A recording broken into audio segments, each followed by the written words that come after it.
Gloria sea el nombre de Jesús. Voy a invitar que abran sus Biblias en el Evangelio de Lucas, capítulo 18. Lucas, en la palabra del Señor, capítulo número 18. Amén. Vamos a estar meditando allí por un momento las Sagradas Escrituras. Gloria sea el nombre del Señor. Si lo tiene, diga amén. Amén. Gloria al Señor. Dice así. También le refirió Jesús una parábola sobre la necesidad de orar siempre y no desmayar, diciendo: había en una ciudad un juez que ni temía a Dios ni respetaba a hombre. Había también en aquella ciudad una viuda, la cual venía a él diciendo: hazme justicia de mi adversario.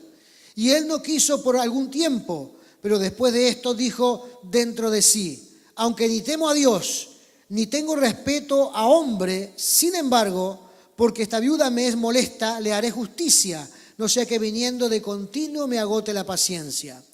Y dijo el Señor: oíd lo que dijo el juez injusto. ¿Y acaso Dios no hará justicia a sus escogidos, que claman a él día y noche? ¿Se tardará en responderles? Os digo que pronto les hará justicia. Pero cuando venga el Hijo del Hombre, ¿hallará fe en la tierra? Amén. Hasta allí. Gloria sea el nombre de Jesús. Las parábolas, hermanos del Señor, siempre tienden a enseñarnos algunas verdades importantes. Amén. Es una figura literaria usada mucha por el Señor. El Señor quiere a veces ilustrar con situaciones que pueden reconocer los seres humanos y aplicarla a una enseñanza fundamental en la palabra del Señor. Amén. En este caso el Señor está hablando acerca de la perseverancia en la oración. Ser perseverante en la oración. Recuerdo hace muchos años atrás de un joven que estaba yo discipulándolo y le estaba enseñando acerca de que hay que buscar a Dios y hay que ser perseverante, de que Dios puede intervenir en todas nuestras actividades cotidianas, en nuestras labores, que Dios puede ayudarnos en nuestras cosas, pero hay que buscarlo en oración. Y este muchacho joven, él tenía algo así como unos 25, 26 años, comenzó a entrarse en la práctica de orar, de buscar a Dios en oración, en cualquier cosa que pasaba. Y un día viene, después de algunos meses, en una de estas clases que yo le estaba dando, y me dice: pastor, después de algún tiempo, dice, me doy cuenta que la oración funciona. Se había sorprendido porque Dios había contestado muchas de sus peticiones, de sus oraciones. Amén. Dios había respondido a él de forma grata. Y entonces él decía: la oración funciona. Hermanos, la oración, hermanos, la búsqueda de Dios en oración funciona. Dios nos escucha. Dios está atento a nuestra vida. Y no tiene que orar solamente cuando está pasando por alguna situación difícil, o cuando tiene un problema, o cuando hay un acto de injusticia en contra de su vida, hermanos. En todos los asuntos de nuestra vida debemos orar a Dios. Y dice aquí la Escritura que nuestra oración debe ser un acto de perseverancia en nuestra vida. Amén. Debemos perseverar en la oración. Esta ilustración que aquí hace el Señor, esta parábola que hace aquí el Señor, dice que había un juez injusto en una ciudad. Era un caso hipotético, pero que tenía que ver a veces con algunas cuestiones comunes que sucedían en algunos de los pueblos. Había un juez injusto que vivía en un estado de arrogancia, se creía mayor que todos los demás. Y en vez de impartir justicia y beneficiar a los pueblos impartiendo justicia, dice que era todo lo contrario. Su característica era de ser alguien injusto. Alguien injusto. Amén. ¿Cómo puede haber personas que actúen de esa manera, que sean injustas? Bueno, en nuestros días, hermanos, la justicia del hombre, usted sabe que la justicia siempre está siendo representada por una mujer que tiene una venda en los ojos, haciendo referencia de que la justicia no se debe de sentirse, digamos, estimulada a obrar en un lado o en otro de acuerdo a la persona que tenga enfrente. Tiene que ser equitativa, tiene que ser justa, tiene que ser equiparada y tiene que obrar ese acto de justicia que a veces para los hombres es muy difícil. Por eso dice de Dios que la justicia del hombre no puede obrar la justicia de Dios. No se puede hacer ambas cosas. Pero muchos intentan hacerlo bien y otros ya en nuestros días nos damos cuenta que su acto de justicia ya ni está la balanza en la mano ni está vendado en los ojos. La justicia ahora ya quiere ver quién tiene enfrente y a veces la balanza ya previo a un incidente ya está inclinado hacia un lado. Entonces a esto se le conoce como una justicia injusta. Y así era este hombre, este juez. En aquellos tiempos, hermanos, y por eso está aquí la figura de una mujer viuda que se presentaba a este juez. La viudez en tiempo de Cristo, hermanos, era una posición extremadamente desventajosa, porque quedaba librada, hermanos, a la aventura de la vida. No podía tener recursos de ningún tipo, ni ser ayudado por nadie. A veces, incluso en la ley había algunos actos que podían tenerse en cuenta para ayudar a la viuda, pero no siempre. No era algo común. La viudez no era algo común. Mejor dicho, la ayuda hacia las viudas no era algo común. Y también en aquellos tiempos la sociedad no era justa en cuanto a las mujeres. Las mujeres eran consideradas como posesión del marido.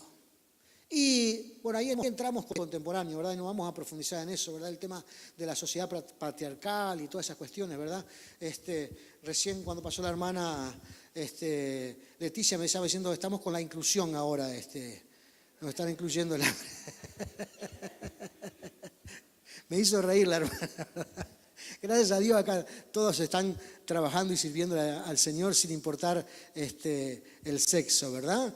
Gloria al Señor, amén. Todos podemos servir al Dios de los cielos. Pero esto es un tema que se ha ido incrementando mucho. Y está bien, tiene que haber justicia en este sentido. Pero en aquellos tiempos no había justicia.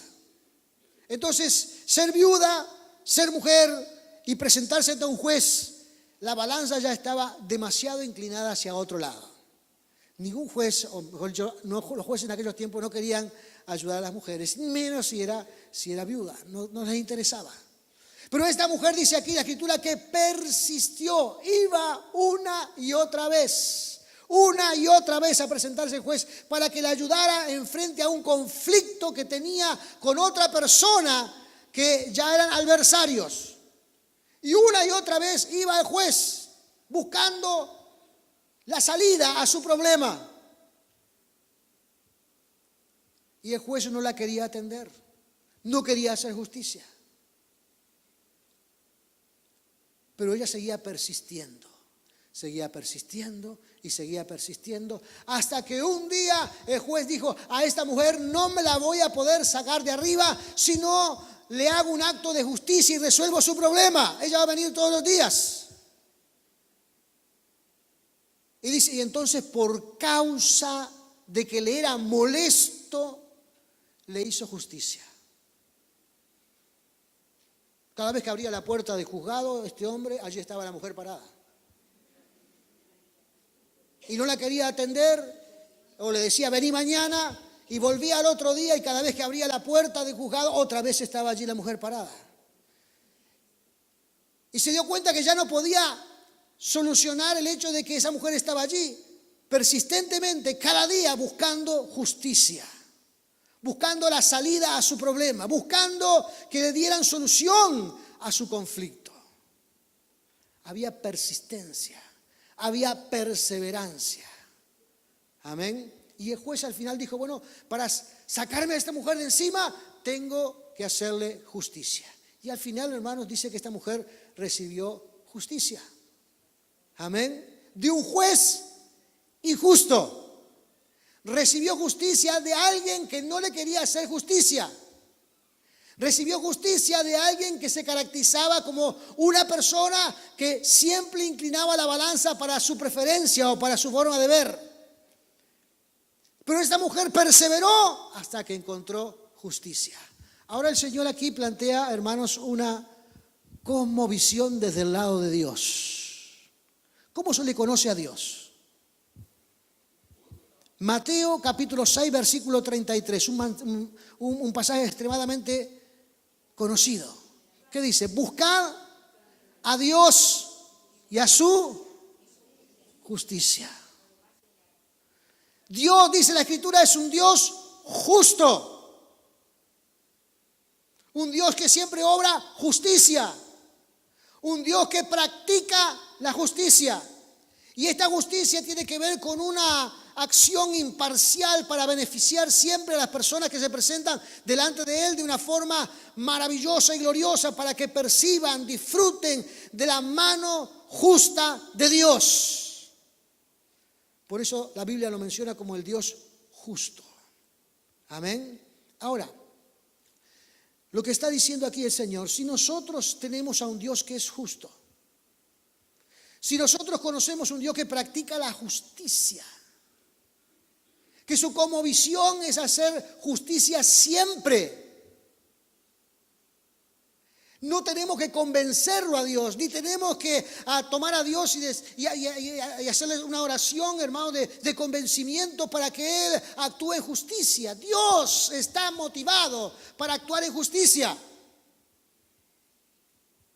Y en este sentido, hermanos, es que nosotros no tenemos que, a veces, esto pasa entre los cristianos, le predicamos a Dios y le recitamos algunos versículos para que Él se acuerde, como que si fuera alguien que ha perdido la memoria, para que haga justicia. Señor, tú dices en tu palabra tal cosa. Hermanos, Él es el escritor de la palabra. Él puso y comprometió su palabra a través de la Escritura para los seres humanos. No hay necesidad de convencer a Dios.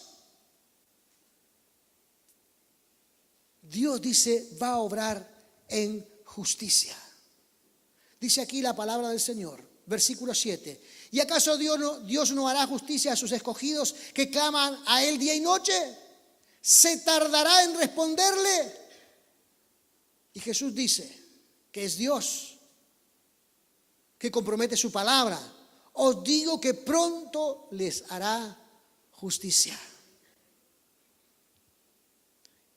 Gloria sea el nombre del Señor, hermano, que Dios es un Dios justo.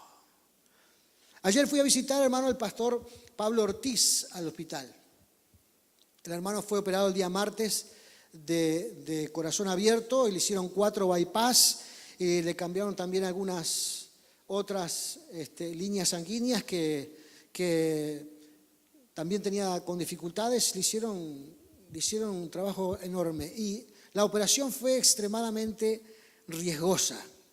Lo interesante, hermano, es que el hermano hacía como un año que estaba tratando de ver, porque sentía mal y sentía le subía la presión y algunas molestias, y lo mandaban para un lado y lo mandaban para el otro y hacer el examen aquí. Cada vez que lo mandaban a hacer un examen o algo, siempre se tardaban 20 días, un mes.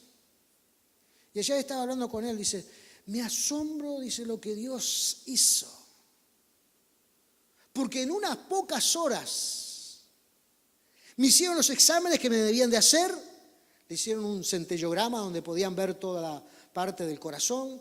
Luego le hicieron un cateterismo y luego le coordinaron una operación. El martes lo operaron, el jueves ya estaba en sala y ayer cuando lo fui a ver estaba caminando el hombre. Y me dice, hermano, estoy feliz porque lo que no pude lograr en todo un año, Dios lo logró en un instante, porque coordinó. Usted sabe que coordinar a la medicina es una cosa de estratega, ¿no? Coordinar todo el tema medicinal de los y ahora están de paro también los anestesistas y coordinar al cardiólogo y coordinar al anestesista y coordinar el que hace el examen y coordinar el bloque quirúrgico y coordinar todo esto es prácticamente, hermanos, una actividad casi de obra del Pentágono, ¿no? No es una cosa fácil de lograr. Pero dice, en poquitas horas todo se coordinó. Y entonces me decía él, me entregué al Señor. Que se haga todo lo que debe hacer, porque este es el momento. Porque muchos ya veníamos orando y pidiendo al Señor porque no lograba salir de esa situación de molestias que él tenía. Y el asunto es, hermano, que estaba con las 4, ¿cómo se llama esto? Arterias tapadas, las 4, no sabía ni cómo podía estar de pie. El Señor coordinó todo en un momento y rápidamente fue operado y ya está en sala recuperándose. Y él decía, me asombré de cómo Dios coordinó todas las cosas en pocas horas. Cuando dice aquí, hermanos, la palabra del Señor, ¿se tardará Dios en respondernos? Sé que muchos de ustedes también han tenido experiencias espirituales con respecto a Dios. Pero esta debe ser, hermanos, una experiencia que fortalezca y robustezca nuestra fe. Y que utilicemos, hermanos, la búsqueda de la oración a Dios como herramienta fundamental, hermanos, para alcanzar la justicia divina sobre nuestras vidas. Y la justicia, hermanos, no solamente se alcanza o no tiene que ver con un conflicto establecido sobre dos partes. Hermanos, la vida necesita también un cierto grado de justicia. Necesita la justicia divina. Y nosotros, hermanos, tenemos al Dios justo. Y Él mismo es el que nos alienta a buscarlo en forma perseverante. Porque lo que deja ver en la primera parte de la historia es la perseverancia, es la constancia, hermanos. No se canse de buscar a Dios, aun cuando aquellas cosas parece que no salen en su tiempo. No se canse de orar a Dios, clame a Dios, que Dios va a responderle, que Dios va a hablarle. Amén. Que Dios va a sanarle en el nombre glorioso de Cristo, que Dios va a tocar su vida en su área, cosas que parecían que no se iban a alcanzar. Para la gloria del Señor, Dios las hace alcanzables. Gloria sea el nombre de Jesús. He visto hermanos construir su hogar a partir de su casamiento, cómo van logrando las cosas. Y primero compran el terreno y después edifican la casa con mucho esfuerzo. Pero así es como se logran las cosas. Orando a Dios, en perseverancia, Dios va a suplir lo que sea necesario para que alcancemos las cosas que anhelamos en nuestras vidas. Hermanos, Dios no necesita que nosotros oremos para convencerlo. No tenemos que convencerlo a Dios. Dios ya está convencido de bendecirnos. Amén. No hay que torcerle el brazo a Dios. A veces hay algunas oraciones, hermanos, que me dan la sensación como que si estuvieran atrapado a Dios en alguna esquina o en algún rincón y le estuvieran torciendo el brazo para que Dios lo bendiga. Y Señor, acuérdate lo que tú dices en tu palabra, que me tienes que bendecir, que me tienes que dar esto. Señor, confío en que tú me suplirás cada cosa, como dice tu palabra, como tú lo escribiste. Y entonces recitamos versículos con la acción de tratar de lograr una suerte de convencimiento o de sometimiento. Hermano, Dios está abierto a bendecirnos. Él nos alienta en este pasaje a que clamemos con libertad, que busquemos a Dios con libertad. ¿Cuáles son nuestras aspiraciones? ¿Cuáles son nuestros anhelos? Pídaselo al Señor.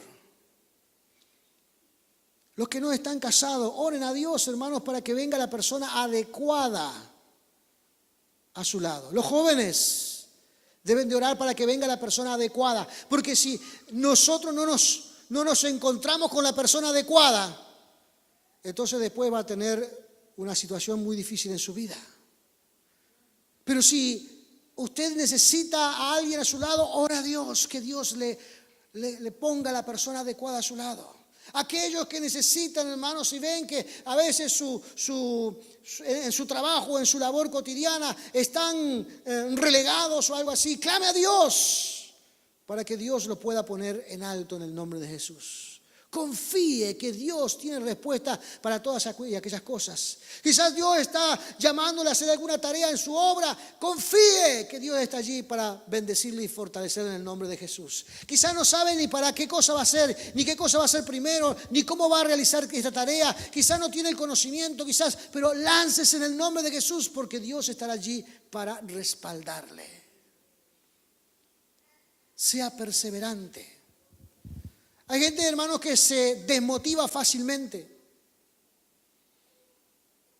Y a veces en una necesidad le piden a Dios, le piden al Señor. Y como no vino en su tiempo, se olvidan de esa oración. O se olvidan de esa petición.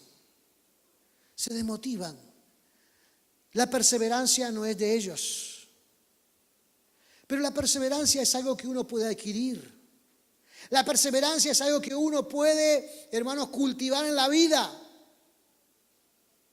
La perseverancia es algo que debemos buscar en nosotros para lograr lo que Dios quiere en nuestras vidas. Clame a Dios con perseverancia. Amén. ¿Cuántos han recibido algo de parte de Dios? Levante la mano. Bueno, ahora Dios está hablando para todos nosotros. Lo que hemos recibido algo de parte de Dios. Amén. Y dice así la Escritura, versículo número 8. Oh Dios, que pronto les hará justicia. Pero cuando venga el Hijo del Hombre, dice allí, hallará fe en la tierra. Por un tiempo, hermano, por un momento me puse a pensar sobre esta frase. ¿Por qué el Señor en medio de toda esta parábola, en medio de toda esta fracción, está utilizando esta frase, esta pregunta retórica que se hace a sí mismo? ¿Hallaré fe en la tierra? ¿Por qué se haría una pregunta de este tipo? Y después de estar un rato pensando, hermanos, se me iluminó la mente. Porque hay personas que han recibido algo de parte de Dios, que a Dios le ha dado alguna cosa, o Dios le ha dado oportunidades, o los ha aventajado en la vida. Y después de estar en esas posiciones, se olvidan quién le dio ese lugar. Ese olvido, o esa distracción, o esa falta de agradecimiento a Dios, puede estar asociada, hermanos, como una actitud de poca fe. Puede estar asociado a un momento en que no consideramos que por la gracia de Dios estoy aquí. A lo largo de la historia del mundo evangélico, hermanos, hemos visto personas que vienen, por ejemplo, a la iglesia y piden a Dios: Señor, súpleme un trabajo. Necesito trabajar, necesito llevar pan a la mesa de mi familia, necesito hacer las cosas que anhelo en mi vida. Y por allí Dios, en su infinita misericordia, les da un trabajo. Después comienza uno a ver que ya no frecuentan como antes la iglesia. Y un día el pastor se le acerca y le pregunta: hermano, ¿qué le pasa? Hace algún tiempo que no lo veo en la iglesia. Y el hermano dice: lo que pasa es que ahora tengo mucho trabajo. Ese hermano se olvidó quién le dio el trabajo. Y ahora está empleando los frutos de ese trabajo para provecho personal. Y se olvida de agradecer o ser agradecido con el Señor. Entonces Dios emplea esta frase diciéndole, para ese tío, eso es un ejemplo solo de los cuales puedo nombrar muchos ejemplos. Hay gente, hermanos, que a lo largo de mi vida pastoral he visto que Dios les sana. Vinieron con una enfermedad, con un problema físico a la iglesia y están allí, hermanos, y a través de la oración, a través de la búsqueda, Dios les sana. Y luego se van y desaparecen. ¿Y qué le pasó, hermano? ¿Por qué se fue? Porque ya no necesito nada, ya Dios me sanó. Pero ¿y la gratitud? ¿El reconocimiento de quien hizo la obra? ¿Cómo debo yo de reconocer la intervención de Dios en mi vida? ¿Quién soy yo para que Dios intervenga en mi vida? No somos nada, no somos nadie en este planeta, pero Dios se ha interesado. Dios se ha interesado en nosotros. Y como Dios se ha interesado en nosotros, Él quiere practicar la justicia en nuestra vida y quiere ayudarnos. Pero luego Dios, hermanos, está allí como un padre que ha dado todo por su hijo y luego quiere ver la gratitud de su hijo cuando el papá es anciano. Quiere ver la gratitud porque eso es natural. Y Dios está allí esperando, hermanos, ver la gratitud. Hoy Lorena hablaba de los 10 leprosos. Ese es un ejemplo perfecto, hermanos, de por qué Dios quiere ver la gratitud de la gente cuando recibe algo de parte de Dios. Y lo que descubrimos allí en ese pasaje, hermanos, que hay un 90% de ingratos en el mundo con referencia a la relación con Dios. Porque de 10, solamente uno vino a agradecer a Dios. Solamente uno. Y los otros 9, 90% de ingratitud. Usted, hermanos, ¿cuánto estaría dispuesto a experimentar de otras personas o de su propia familia la ingratitud? ¿A usted le duele la ingratitud? ¿A quién le duele la ingratitud?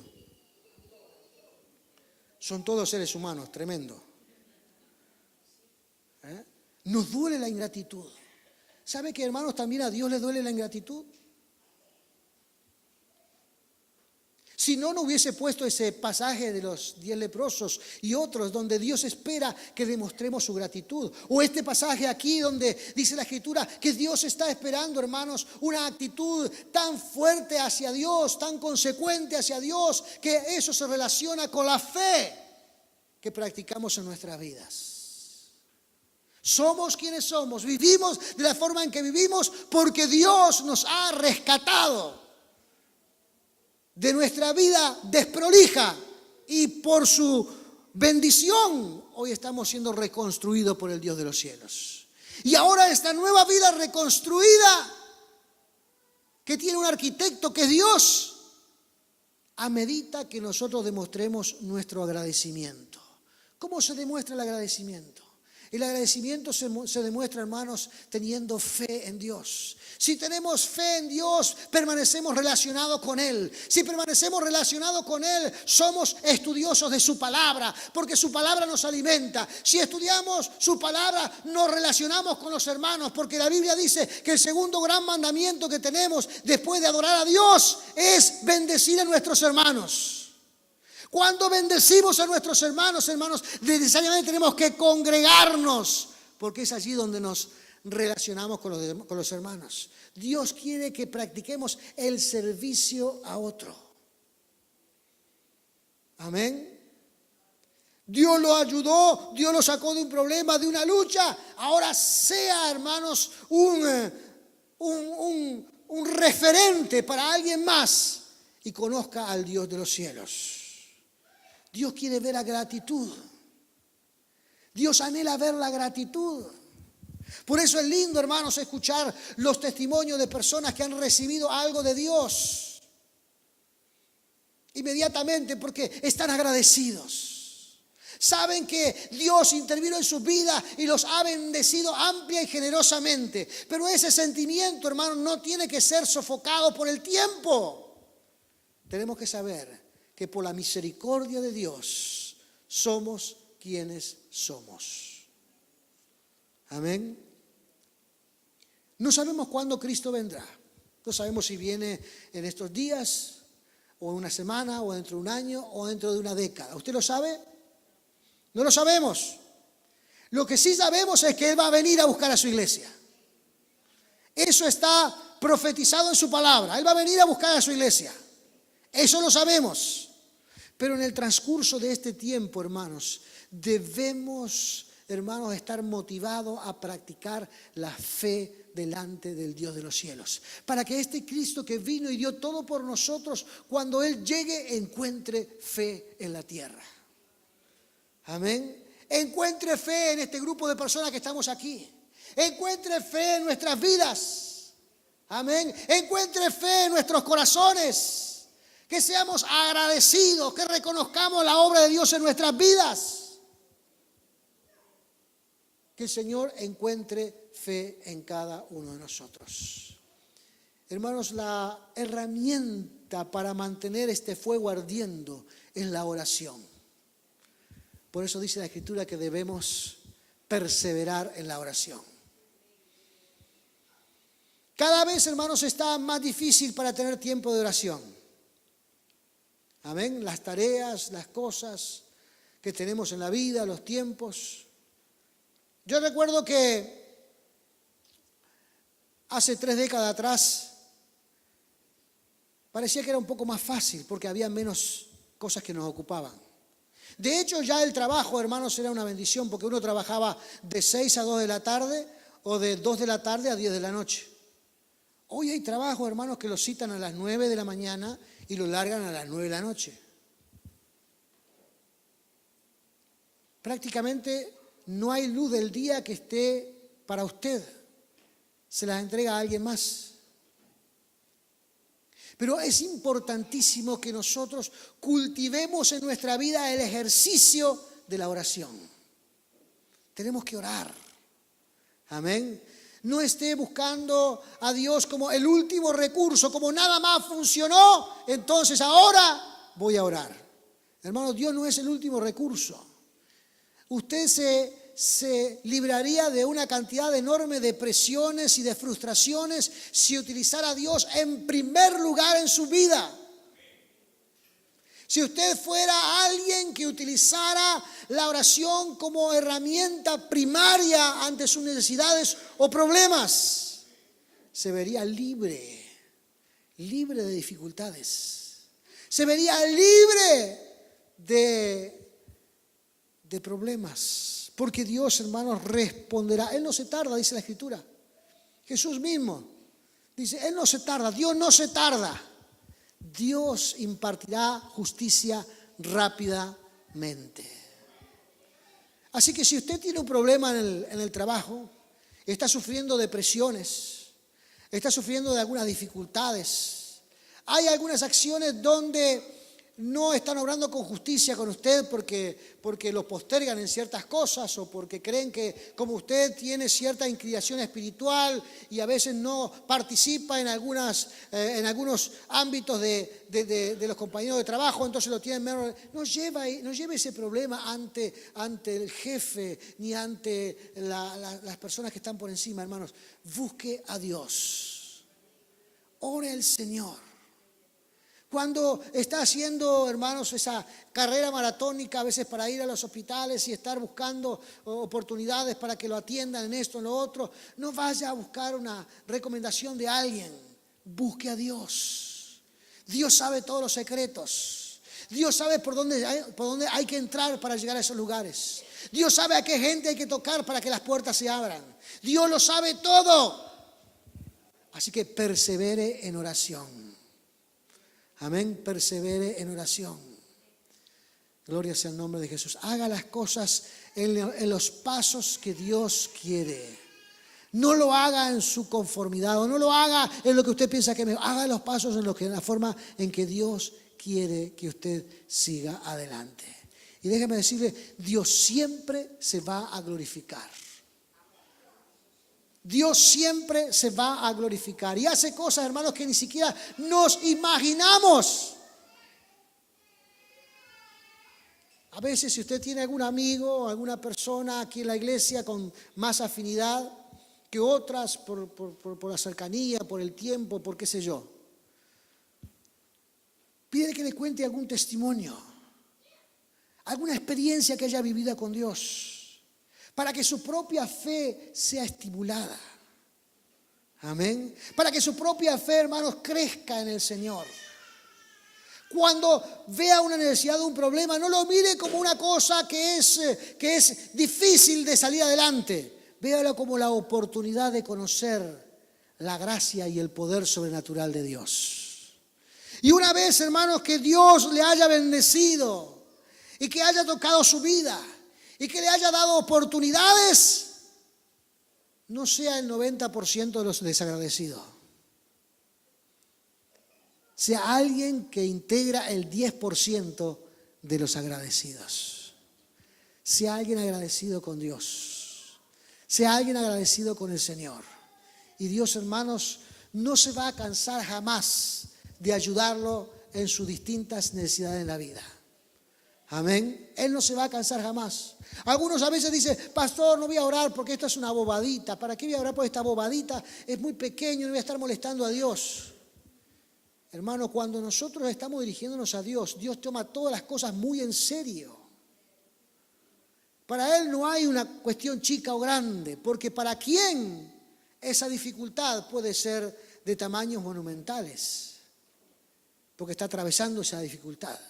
Así que persevere en oración. Realice un hábito de oración. Busque a Dios en oración. Amén. Hágalo, ocúpese al final de la jornada o al principio de la jornada, o si tiene un lapso de tiempo en el medio de la jornada, ocúpelo para orar a Dios, presentarle esas necesidades. Y déjeme decirle, será alguien que experimentará lo que aquel muchacho que le conté al principio experimentó. La oración funciona. La oración funciona. Póngase de pie en esta hora. Aleluya, Jesús.